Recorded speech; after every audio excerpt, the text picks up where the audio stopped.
This morning we have a, what's this?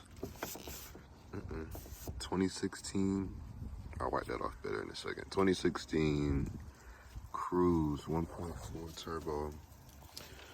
If this water housing has failed, customers tried to use like a thermal seal on it. I don't know if you can see that. Let me get in a little closer. See the little seal they made right there. But it didn't work. It worked to get them home. So good thinking on that. But it didn't fix the problem, obviously. So, have our part number right there. Use a motor rad. All right, I've already disconnected the mass airflow sensor. I'm gonna take off that.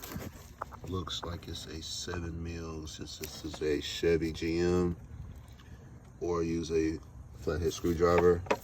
Back off that hose clamp, pull our ducting forward. Pull this out, securing clip. Work it out a little bit. Usually do this with 2 hands so you don't lose it. Pull it out. Don't lose that. I believe this new one comes with one. Yeah. Might want to save that. If you're anything like me, you'll be in a rush doing another job and lose that. And having it somewhere tucked in your hoarder side of your toolbox will save you. Alright, so next we do have our pan underneath. Make sure we don't make a mess. I'll go ahead and remove. And some people say leave the cap on, but I want to say she was already low on coolant. So it didn't have pressure on it. Or at least not too much. So let that do its thing. Also, be careful with this plastic. It'll get very brittle, it'll break. Another common issue, you usually have to do both of these at the same time, because it'll either break there, at that plastic connection right here. Just a pro tip. All right, make sure you have the right part always. Make sure it came with a seal. Sometimes people return parts and things will be missing. All right, 2, 3 bolts, 1 sensor, 1 connection at the rear, 2 in the front, 1 on top. Easy connection, easy connection, easy connection. That's gonna be the one that gives us some angles. It's not gonna be tough, just gonna have to look at it from some angles. But 2 up front first, then we'll go for intake holes. I'm going to try to record this if I can. This tool here is an absolute godsend. Please don't ask me what it's called. I call it them boys. Them boys come out, you know I ain't playing. But while I was actually able to get that connected one hand, I actually saw it first. But yeah, this makes this whole thing so easy, and hopefully not clamp it. Just need 2 hands, but this tool makes the stock hose clamp so much easier. This is an oxygen sensor connector. Oh Lord. This is the top, this is the bottom. You pull these tabs upward like this, and if you can't get it all the way out, use a screwdriver. Easy, easy. Sometimes these will get super brittle because of the heat from the turbo. Pull up. Sometimes you want to press in so that you can stay away from causing any extra pressure.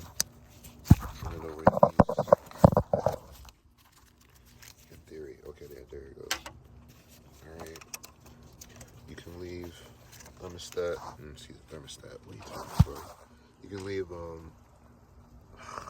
you call it? Thought about it. Leave that connected here is our sensor on the housing. Press tab, push forward, pull out. When you're doing sensors, always try to do that, press forward. It helps. All right, so in our connections, we have top check, front check, sensor check. So we're halfway there. 1, 2, 3, 4. 1, 2, 3, 4 connections left. First, I'm going for the hardest. Another reason why is if you loosen these up and the whole water outlet is free and able to move, when you're trying to take this clamp off, this is going to move and it's not going to be stationary, so that you can pull that rubber hose off. So do it like that. Alright, this one is definitely tougher. So I have my hose clamp tool on it.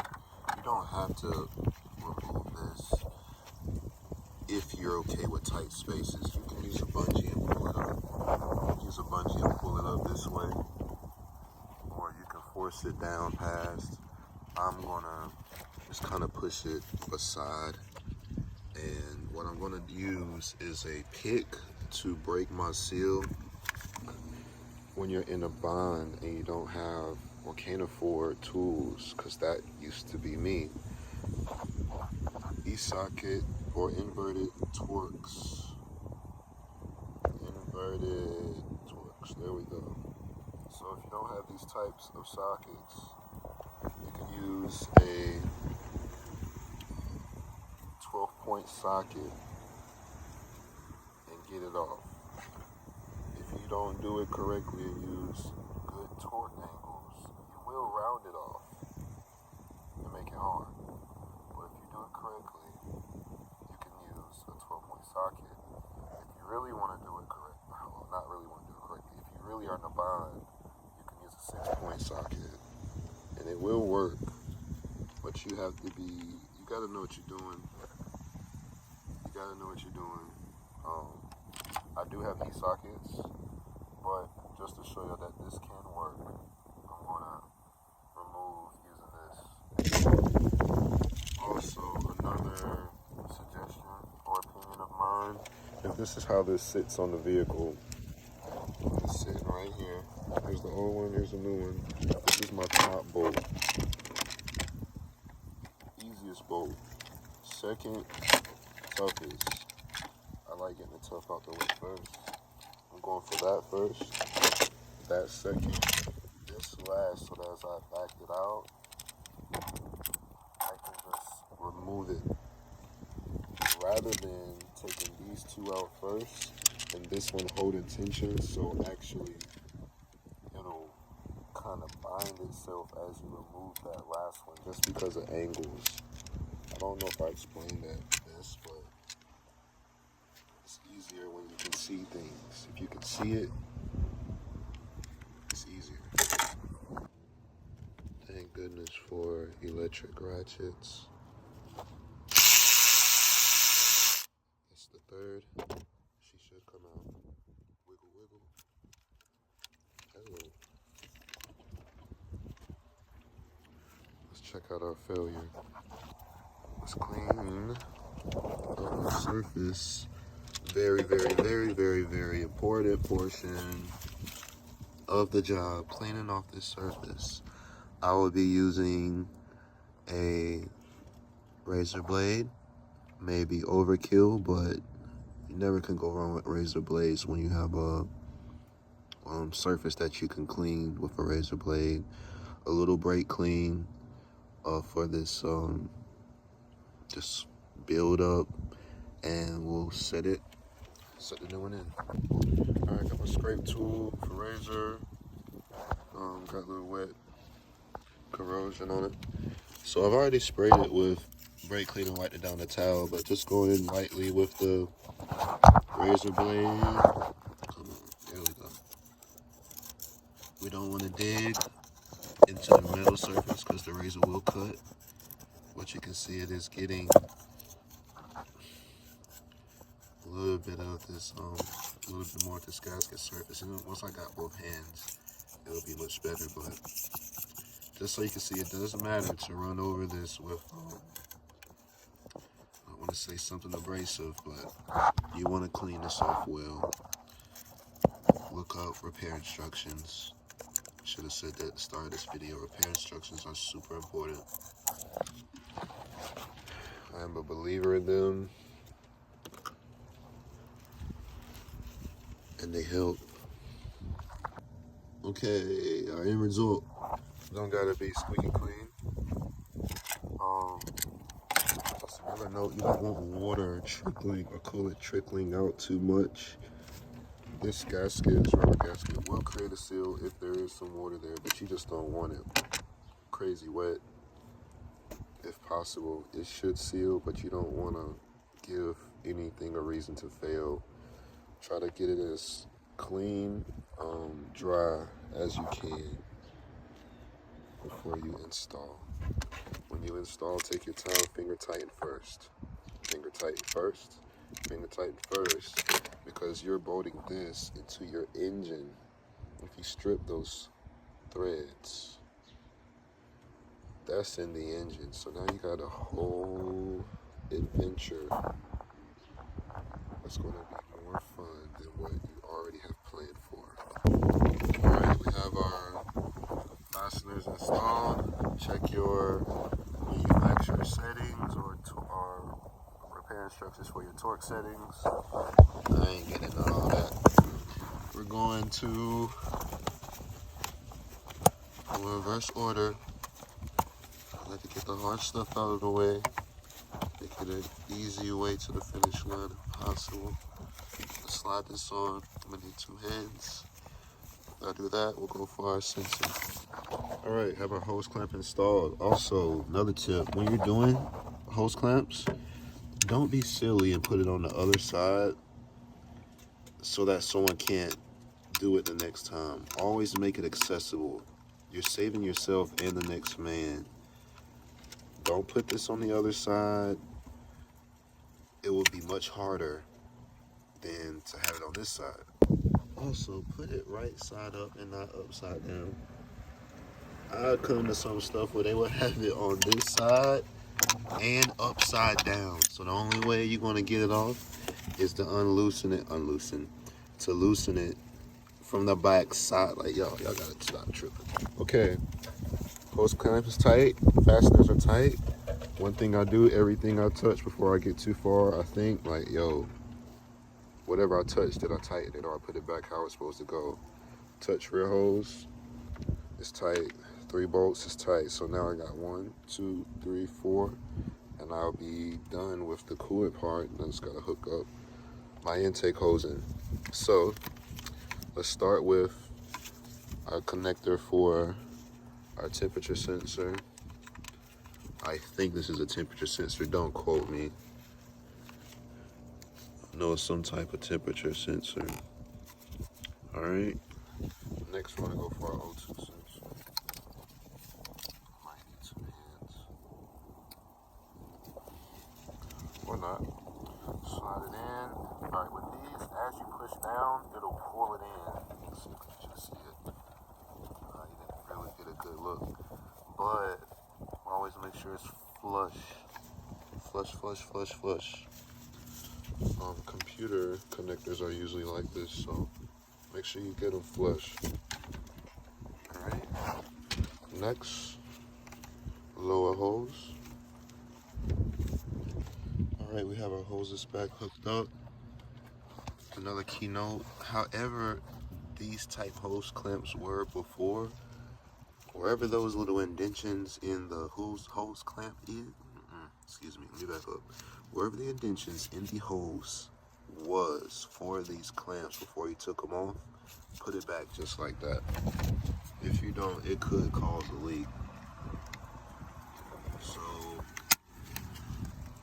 let me see. For example, you see here where those indentions need to match. Put it back just like that. If you try to just slap it on there and say, yeah, it's in the correct location, it's on top, but this is over here, it could start to leak.